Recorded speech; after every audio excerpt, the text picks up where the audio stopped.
Just because I've experienced things like this does not mean that your experience is going to be the same. So make sure that you watch this video and you know that it may not be like this. You know, it may be completely different for you. So don't manifest anything of what I'm saying. But I just wanted to put this out there for those who may have had the same you know, experiences as I, and know that you're not alone, okay? I know that it's been a while since I've been on Facebook all the time, but I know it's been a while since I've been on YouTube. It's been exactly about a year ago, I believe, which is quite some time.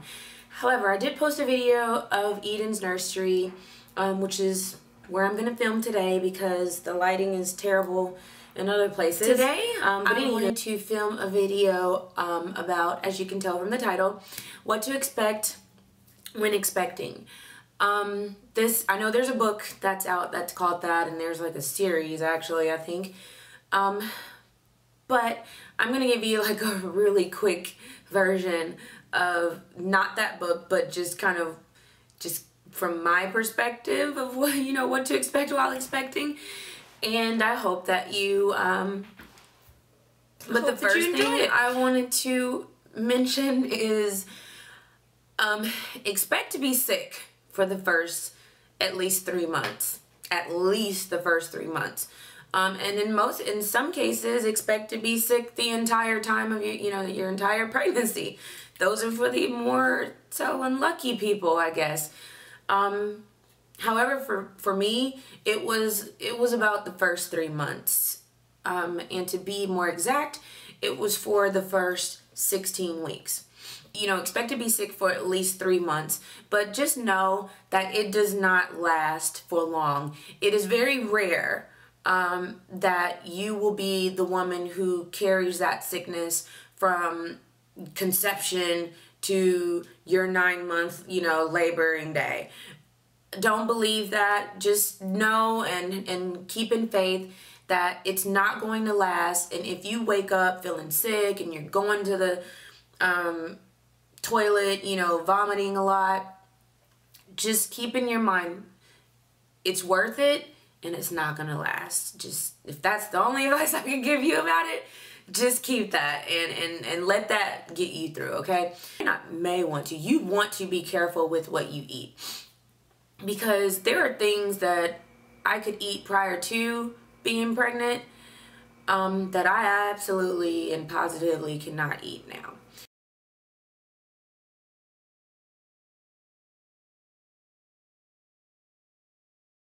Don't ever let anybody tell you that this is normal, and if you eat something that, you know, your baby or your body doesn't agree with, that this is normal for you to vomit, because in some cases it may not be normal. If you know, if your body's telling you that something's not right, get up and go to the hospital. Like, don't sit there and believe everything that you hear, because, and I love my sister, but she was just telling me it's okay, your body's gonna, you know, just, you know, get rid of the things that shouldn't have been in there, and you know, you probably shouldn't have eaten the crab. Duh, yeah, I know I shouldn't have eaten the crab. Now I know.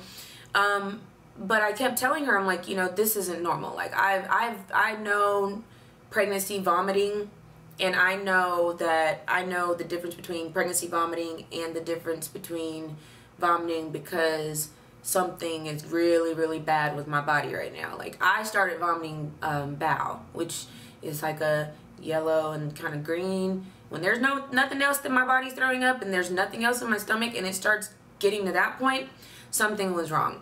And I want to say that I vomited for about a good, oh my God, 30 to 45 minutes. And I was vomiting every 3 minutes of that 30 to 45 minutes. So it got to a point where I was like, you know what, get me up, you know, take me to a hospital. You know, moving on to my point. My point is that, you know, you want to stay away from things like shellfish. You want to stay away from things like, obviously, sushi. You don't want to eat sushi, and don't let the next person tell you that it's okay to eat sushi, because just because they turned out okay does not mean that you are going to turn out okay, okay? So, yeah. And the other point was that if anybody ever tells you that this is normal and you feel in your heart and in your body that it's not normal, do what your motherly instincts are telling you and get your ass up and go to the hospital. So another fun thing about being pregnant, in sarcasm, is pregnancy brain. I have the worst pregnancy brain that I think anybody could have ever had while they were pregnant. And of course I'm gonna say that because it's me. But whatever, and the baby's kicking. But Alex talks about me so bad. He's like, you're getting bad. I'm like, thanks. I asked for a cup of water, and he poured me a cup of water with some ice, and he put it on the counter for me because I was in the kitchen. And when I looked, I was like, what is this? And he's like, a cup of water. I was like, well, is it yours? You know, what are you doing? And he's like, well, you just asked for it. I was like, no, I didn't. It's like, oh my God, yes you did. You just asked for this cup of water. And I sat there for about 5 minutes trying to recollect whether or not I asked for this cup of water. And I did ask for the cup of water.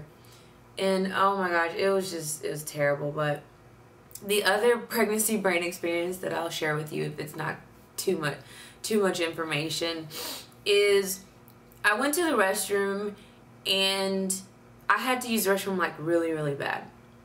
So I went to the restroom, sat down. Alex asked me a question while I was in there. I answered his question. I proceeded to reach for the toilet paper, you know, wiped, got up, flushed the toilet, washed my hands, left the restroom. And then I stopped. And then I asked myself, did you use the restroom? Like, did you do what you were supposed to do when you went in there? Come to find out, I did not do what I was supposed to do when I went in there. And that was just the icing on the cake for me. I was just like, oh my God, I'm losing it. That's when I just lost faith. I told Alex, I was like, you know what?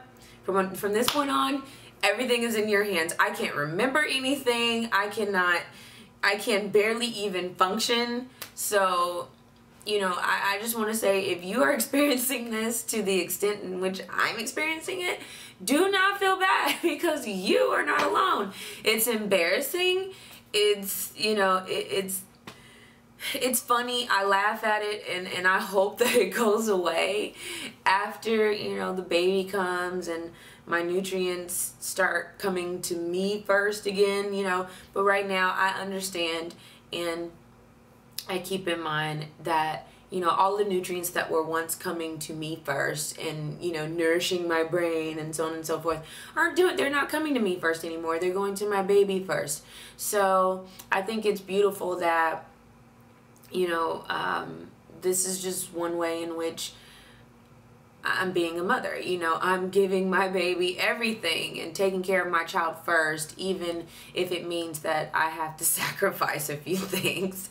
So, you know, that's how I look at it, and I think it's beautiful. So moving right along, I'm going to try to talk about these points together, because I feel like this video is getting a little too long.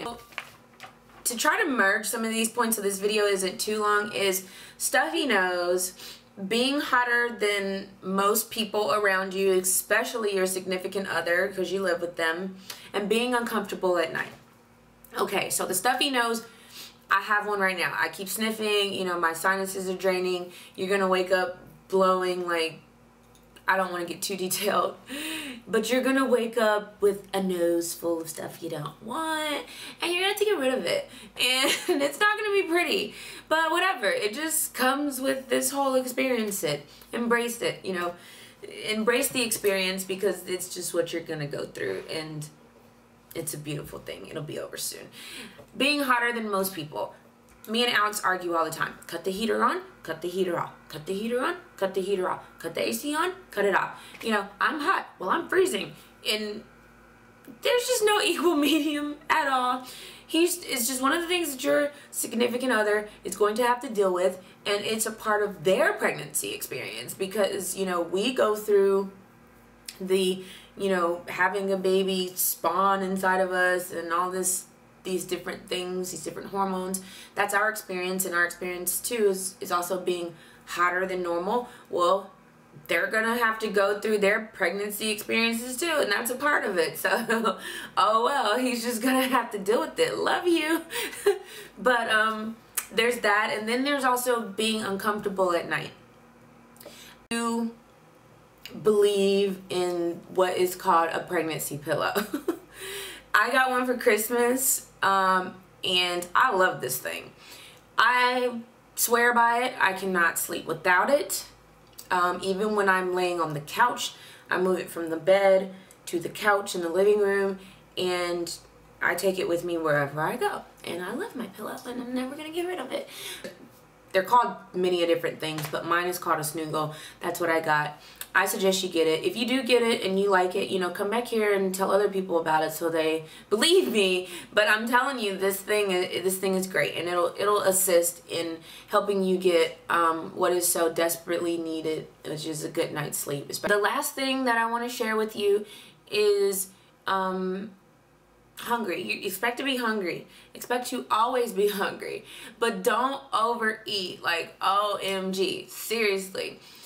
It's the worst experience. If you overeat, you're not gonna feel good. Like, maybe some people feel good, but me, I felt horrible. Like, I knew when I overate, because I'm just like, oh God, oh, I feel stuck, you know. Last thing that I want to talk about in this video, in what I would like to call the what will I call it? I don't know what I'll call it one of the things that pregnant women never told you, but I'm gonna tell you. And that is that you can expect to have itchy skin, okay? I don't care if you use lotion, Vaseline, Nivea, Johnson & Johnson baby oil, shea butter straight from the tree that the Africans give you, or I don't care. You're still gonna have itchy skin. You can use coconut oil, you can use whatever you want. You're still going to have itchy skin, believe me. And nothing that I used, I probably used more than 25 different products to try to cure this itchy skin. It doesn't work. I've tried the cornstarch bath, doesn't work. I've tried the refined coconut oil, makes it worse. It's just nothing you can do. Like, it's just do your best to take care of what you could take care of, but I'm telling you, I've tried everything, and my stomach and my body, my legs, they still itch. I don't think there's anything you can do about the itching. It's just one of the things that comes with being pregnant. Good luck. But I'm going to end this video now, and I hope to do another video soon. I hope that you guys enjoyed this. I hope it wasn't too long. If you like it, like it. If you want to share it, share it. If you have a comment, comment below. If you have any questions, you can send me a message, and I'll be sure to get back to you. I love you guys, and if you have any ideas about some things that I should do in the future as far as videos, inbox me or comment below. Let me know, because you know, again, I have pregnancy brain and I don't really know what to do sometimes. So I hope that this video was helpful and informational for some people. I hope that some of you can relate, and in some cases, I hope that you can't relate for the bad points. But either way, smooches. See you next time.